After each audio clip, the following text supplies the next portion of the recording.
je suis un peu plus mou, j'aimerais bien m'asseoir, j'aimerais bien m'allonger. Ça tombe bien, vous allez vous asseoir ou vous allonger pour pratiquer ce qu'on appelle une sophronisation. Qu'est-ce que c'est? C'est en fait une séance comme une séance de relaxation. Assis, vous allez vous laisser guider par la voix du sophrologue qui va vous demander dans un premier temps d'imaginer le relâchement de chacune des parties de votre corps. Et une fois que cela est fait, il va vous demander, comme le petit scénario de tout à l'heure, d'imaginer dans votre tête quelque chose d'agréable. Parce que je sais que si je pense à quelque chose d'agréable, ça va déclencher physiologiquement dans mon corps une sensation de bien-être. Donc là, on va imaginer, alors ça peut être d'imaginer vos derniers lieux de vacances, ça peut être d'imaginer la dernière fois que vous avez pris la parole en public et que ça s'est bien passé, parce que ça vous donne confiance en vous. Voilà, on va essayer de retrouver toutes ces petites choses très positives à l'intérieur de vous. Et puis une fois que la séance est terminée, on va de nouveau repasser dans un temps d'échange. Alors en réalité, ce n'est pas un temps d'échange parce que le sophrologue se tait. C'est un moment où la personne va prendre la parole pour exprimer ce qu'elle a ressenti.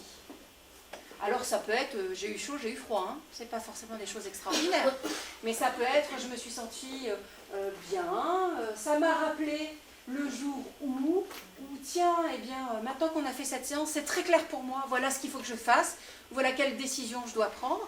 C'est très aléatoire en fonction des individus. Mais ce temps d'échange, là, ce temps de prise de parole, il est fondamental. Parce que je vous ai dit tout à l'heure, il faut qu'il y ait des petites prises de conscience.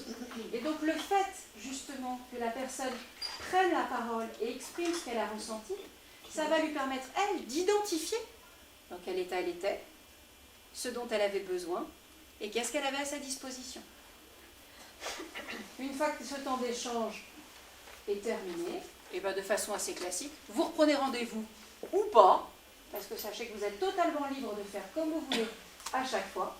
Et puis le sophrologue surtout va vous dire, attendez, avant de partir, on va faire un petit point sur les exercices que nous avons fait aujourd'hui, parce que vous savez qu'il est important, comme dans le sport, comme dans la musique, de s'entraîner. C'est la fameuse petite plante qu'on arrose. Et donc là, il va vous aider, soit parce qu'il a fait l'enregistrement de la séance, soit parce qu'il a des petites fiches techniques. Il va vous dire, bon ben voilà, quel exercice vous avez particulièrement aimé dans cette séance? Oh ben moi j'ai bien aimé celui où on bougeait les épaules. Ok. Et ben on le note. Et puis pensez à le refaire au quotidien, hein, dès que vous êtes un peu tendu. Ça vous fait rire, hein. On va bouger les épaules tout à l'heure. On va se détendre. Voilà. Voilà ce qu'est la sophrologie en quelques mots. L'idée maintenant, c'est peut-être que je vous passe la parole pour que vous puissiez me poser les questions que vous pourriez avoir autour de la méthode, ou voilà, je ne sais pas, tout ce qui vous vient en tête après que je vous ai présenté tout ça. Je vous écoute. On a dit que c'est un débat. Hein. Ouais. Sophrologie vient de... Alors, racine grecque, sos, phrène, logos, étude de l'harmonie de la conscience. Voilà, de façon très classique. C'est pas toujours très parlant quand tu expliques aux gens ce que ça veut dire, sophrologie. Voilà. Mais c'est un mot de Caicedo à composer avec toutes ces racines grecques. Voilà. Ah, parfois, les gens entendent souffrance. Hein. Ça n'a rien à voir, vous l'aurez compris. On ne se fait pas mal en sophrologie. Oui. Vous travaillez bien avec les médecins traitants, comment ça se passe pour... comment les clients viennent à vous en fait? Alors, souvent, à l'initiative du sophrologue, il va aller présenter son travail auprès des médecins traitants. Moi, dans mon cabinet, il y avait des médecins traitants avec lesquels je travaillais, donc des médecins généralistes hein, pour la plupart du temps. Mais il y avait une autre, il y a deux types de médecins aussi qui nous envoient beaucoup de monde. C'est les gastro-entérologues, pour tous ceux qui ont mal au ventre tout le temps. Voilà. Et qui me disent, à part leur filer du Malox, je ne sais pas quoi faire. Voilà, grosso modo. Le cœur, évidemment, tous les patients qui ont des problèmes d'arythmie cardiaque, ont fait des infarctus ou ce type de choses, souvent liées au stress. Là, ils ont besoin, alors surtout une fois que le cœur a été malade, il y a beaucoup plus d'anxiété dans le corps, donc il faut vraiment retravailler. Les médecins généralistes, les gynécos, après c'est variable. Les pédiatres aussi parfois, qui me disent, mais finalement il y a des enfants, ils n'ont pas forcément besoin tout de suite d'aller chez un pédopsychiatre. Peut-être qu'ils ont juste besoin de faire quelques séances de sophro, parce qu'ils font des cauchemars la nuit, parce qu'ils ont du mal à se concentrer en classe. Voilà. Mais c'est le sophrologue qui fait souvent la première démarche d'aller présenter son travail. Ouais. Oui. Dans le cas de problématiques un peu psychiatriques ou est-ce que le fait de se relaxer, de faire émerger des choses comme ça, c'est pas un peu risqué? Enfin là je me fais un peu l'avocat du diable. Oui, tout à fait. Est-ce que c'est pas dangereux? Est-ce que voilà, comment vous gérez en tant que sophrologue? Normalement, nous en tant que sophrologue, on travaille avec des gens qui n'ont pas de pathologie psychiatrique. Donc c'est-à-dire qu'on travaille sur monsieur et madame tout le monde, qui n'ont pas forcément de pathologie, pathologie psychiatrique. Ça peut arriver par contre que des sophrologues interviennent dans des centres de soins où il y a des malades en psychiatrie. D'ailleurs, le fondateur était neuropsychiatre, c'est à partir de malades en psychiatrie qu'il a commencé à travailler. À ce moment-là, on travaille toujours en lien avec l'équipe médicale. Donc il y a certaines pathologies où on ne pourra pas tout faire en sophrologie, et en revanche, il y a des pathologies où la sophro a tout son sens. Quand on est dans certains services justement de psychiatrie où des gens sont pendant un temps, les grosses dépressions par exemple, ou ce type de choses, là la sophro a tout son sens. On peut travailler avec eux, on peut proposer des choses. Donc là, on travaillera toujours en partenariat avec l'équipe médicale, parce que vous l'aurez compris, un sophrologue n'est pas médecin, il ne pose pas de diagnostic, ce n'est pas son travail, donc il est important quand il est confronté à des maladies, quelles qu'elles soient, qu'il travaille en parallèle d'une équipe médicale pluridisciplinaire. S'il vous plaît, pourquoi la sophrologie n'est pas assurée, prise en charge par la Sécu? Non, elle n'est pas prise en charge par la Sécu. La mutuelle, la mutuelle, oui. La mutuelle, oui.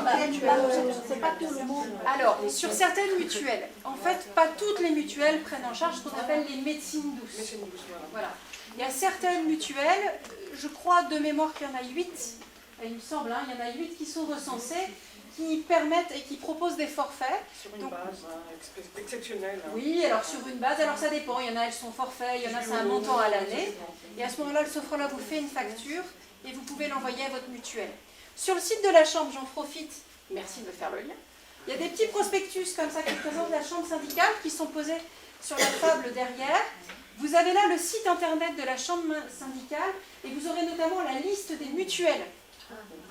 D'accord? Vous pouvez trouver la liste des mutuelles qui proposent des remboursements. Voilà. Mais la Sécu, non. Excuse-moi, parce que la plupart, c'est arrivé souvent pour les personnes retraitées, un peu avoir une petite pension, et je trouve que ça, une séance, ça coûte cher. Je me suis renseignée entre 60 € à 70 €. Oh, c'est très cher, il y a des séances beaucoup moins chères que ça. Ah oui, c'est ça, des fois, ils demandent de payer, il faut faire un chèque au moins 2 ou 3 fois avant. Parce que, non, oui, alors non. Des séances, une séance individuelle. Un tarif moyen, c'est 50 €. Si vous êtes déjà à 60-70, vous êtes sur un sophrologue un peu gourmand. Voilà. En moyenne, c'est 50 €. Vous pourrez en trouver à 45, vous pourrez en trouver à 60, mais en moyenne, c'est 50 €. Je vais répondre à votre question. Je vais me faire un peu l'avocat du diable, et tant pis s'il y a des sophrologues dans la salle qui m'en voudront, mais moi, je ne suis pas partisane de donner des chèques à l'avance. moi non plus. Généralement, vous faites une séance et vous payez votre séance. D'accord? Ne vous engagez pas, commencez pas à faire des chèques à volo. D'abord, on ne sait jamais combien de temps on va rester chez le sophrologue, et puis il ne faudrait pas vous mettre dans une situation financière qui soit indélicate. Donc normalement, est-ce qu'on a le résultat? Alors, c'est ça. Alors, le résultat, c'est difficile pour moi de vous dire qu'à l'issue d'une séance, je ne peux pas vous dire à l'issue d'une séance, vous aurez tel résultat. J'en sais rien à l'avance. Moi, ce que je sais, c'est que généralement, pour commencer à trouver une amélioration, au bout de 3 séances, vous commencez déjà à retrouver un mieux-être. Alors, la première, pas toujours. La première, il y a beaucoup de questions qui sont posées. On ne se connaît pas. Enfin, se faire confiance à quelqu'un, c'est pas facile. Vous allez voir qu'on va faire des exercices tout à l'heure. On est au milieu de gens. Enfin bon, voilà. On n'arrive pas tout de suite à lâcher prise. Au bout de 3 séances, vous devriez déjà trouver une amélioration à votre état. Et après les séances, normalement le sophrologue vous propose une fois par semaine, mais si vous avez des difficultés financières, vous pouvez très bien faire une fois tous les 15 jours, une fois tous les 3 semaines. Il vaut mieux faire une fois tous les 3 semaines que pas faire du tout. Et puis le sophrologue peut vous permettre d'enregistrer la séance pour qu'à la maison, vous puissiez réécouter la séance.